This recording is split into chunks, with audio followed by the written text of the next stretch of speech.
Heute geht es weiter mit der Customization, also mit den individuellen Einstellungen in Aeon Timeline 3. Und im letzten Video hatte ich euch gezeigt, wie man Item Types und Relationships anlegt. Und heute kommen wir dann nochmal zum dritten Typ von Objekten, die man anlegen kann. Der dritten Möglichkeit, Informationen hinzuzufügen. Nochmal zur Wiederholung, die Item Types, Items also sind Objekte, die in irgendeiner Form in der Timeline oder den anderen Ansichten liegen und die jeweils untereinander mit Relationships verknüpft werden können. Properties sind Eigenschaften eines einzelnen Objektes.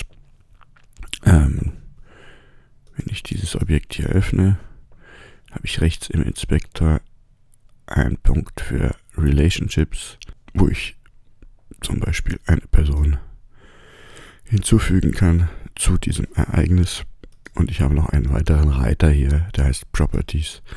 Und dort kann ich Eigenschaften dieses Objekts, dieses Items anlegen.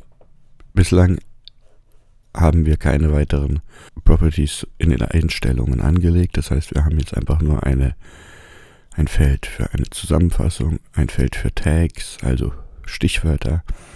Die sind immer da. Und ich werde jetzt dazu noch was ergänzen.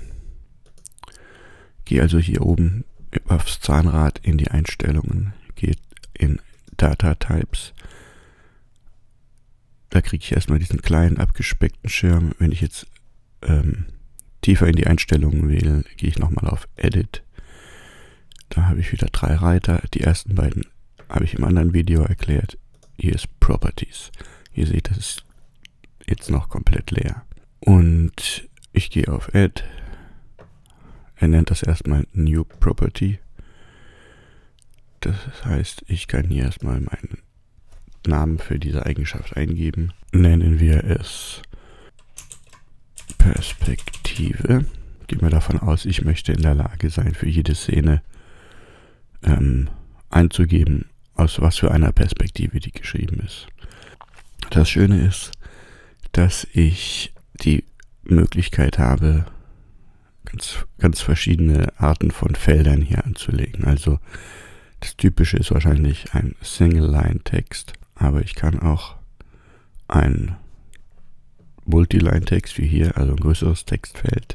Das andere wäre einfach wäre halt nur eine Spalte breit, wobei ich auch schon rausgefunden habe, dass man durchaus länger als die Spalte schreiben kann. List of Options wäre das, was ich in diesem Fall will. Die anderen zeige ich euch gleich. Dann sagen wir, ich Perspektive dritte Person Auktorial. Das reicht, ja. Das heißt, ich kann hier einfach eine Liste zum Auswählen anlegen. Ich gehe mal auf OK. Also, nein, das war zu schnell.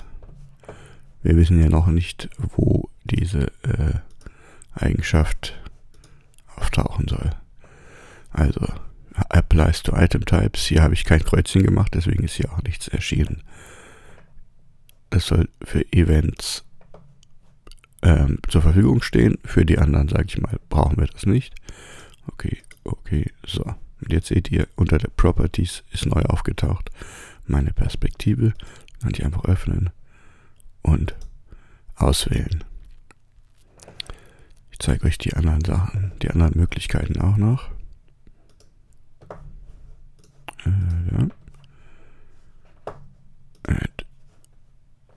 Es gibt Single-Line-Text, eine Reihe Text, Multiline-Text, List of Properties. Einfach zum Anklicken Ja oder Nein. Percentage, also ein Prozentsatz. Integer Number und Decimal Number. Tja, da bin ich jetzt gerade ein bisschen überfragt, weil ich nicht so mathematisch begabt bin, wie ich in einem anderen Video schon eingeräumt habe. Ich denke mal, das ist wahrscheinlich eine natürliche Zahl und das ist eine Zahl mit einer Kommastelle.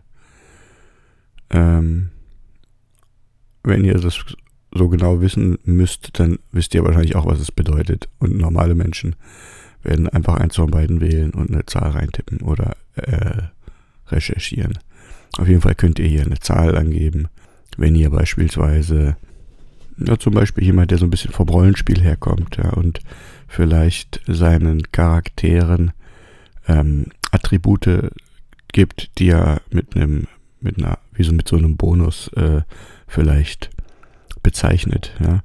Dass man sagt, die können ein Attribut von 1 bis 10 oder so haben und man für jede seiner Figuren Stärke, Intelligenz, keine Ahnung, Charisma vielleicht einfach mit einem kleinen Zahlenwert nennen will, dann kann man sich hier diese ganzen Attribute anlegen. Ja? Man würde also für jedes Attribut eine eigene Property machen und jeweils eine Zahl zulassen, wo man einfach einschreibt, der hat ein Charisma von 10.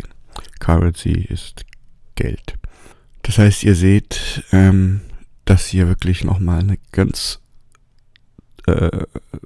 super flexible Möglichkeit aufgemacht ist, sich seine eigenen Metadaten zu allem Möglichen anzulegen. Und die Freiheit ist halt ist quasi unbegrenzt. Also mir fällt jetzt nichts ein, was da noch fehlen könnte sozusagen, um sich seine eigenen Struktur anzulegen. Und vielleicht nochmal, wozu man das braucht. Ja, also es ist halt letztendlich so, dass das Programm viele Möglichkeiten bietet und man sich einfach selber natürlich überlegen muss, wenn man nicht einfach das Template benutzt, selbst überlegen muss, was für die eigenen Bedürfnisse sinnvoll ist. Und eins schon mal aus eigener Erfahrung, es ist natürlich nicht unbedingt immer sinnvoll, diese ganzen Möglichkeiten alle sofort auszunutzen und es super detailliert zu machen. Man tendiert halt dann leicht auch dazu, sich für alles, was man irgendwie vielleicht einem nur einfällt, dann wieder nochmal eine eigene Kategorie zu bauen. Und das kann dann natürlich auch einfach ein bisschen ausfransen, sage ich mal, und zu detailliert werden, weil es auch einfach Spaß macht, ja. Also mir macht das riesen Spaß, das dann meinen Bedürfnissen anzupassen und so. Aber ich glaube, es hilft auch, wenn man sich ein bisschen im Klaren wird, ist das wirklich etwas, von dem ich denke, dass ich regelmäßig nachgucken werde, ne? Oder ist das etwas, was ich bisher in meinem Schreibprogramm irgendwie in den Notizen mir immer aufgeschrieben habe? Und wenn nicht, dann ist es möglicherweise auch nicht nötig, dafür einen eigenen Punkt anzulegen. Aber je nachdem, wie man arbeitet, wird man sicherlich einige Aspekte haben, die einem hier sehr helfen.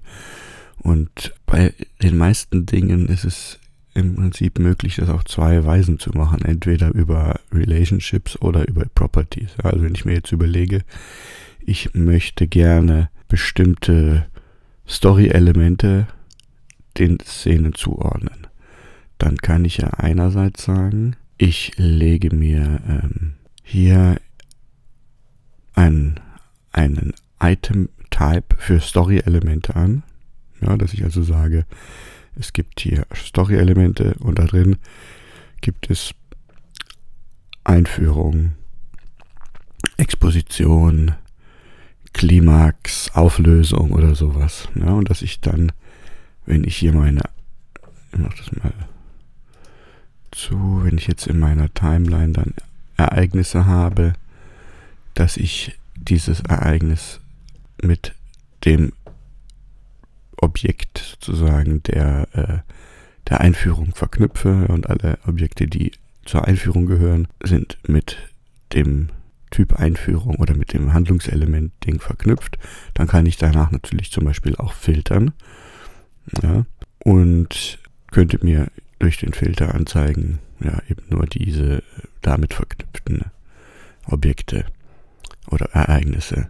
Auf der anderen Seite könnte ich sagen, wenn das für mich eigentlich sagen wir mal, wäre etwas zu aufwendig, ja, oder es würde mir jetzt einfach das hier zu komplex machen, wenn ich noch ein zusätzliches Objekttyp in meiner Seitenleiste habe. Ich muss den natürlich auch nicht in der Seitenleiste sichtbar machen, egal.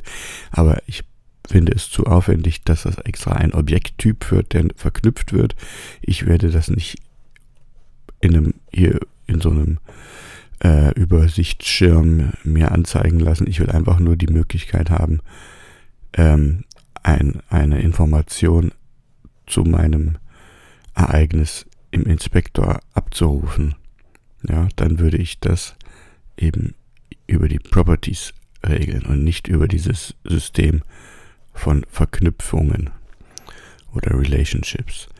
Das heißt, ich würde es mal so zusammenfassen, so kleine Zusatzinformationen, die tut man in die Properties, ja, und dann hat halt jedes Ereignis oder jede Person, ja, ich könnte ja hier zum Beispiel, ich denke, da wird es ein bisschen klarer noch, wenn ich jetzt Eigenschaften von Personen nehme, dass ich sage zum Beispiel die Haarfarbe, ja, da könnte ich einfach hier eine Liste mit Haarfarben machen, da könnte ich schnell anklicken, blond, braun.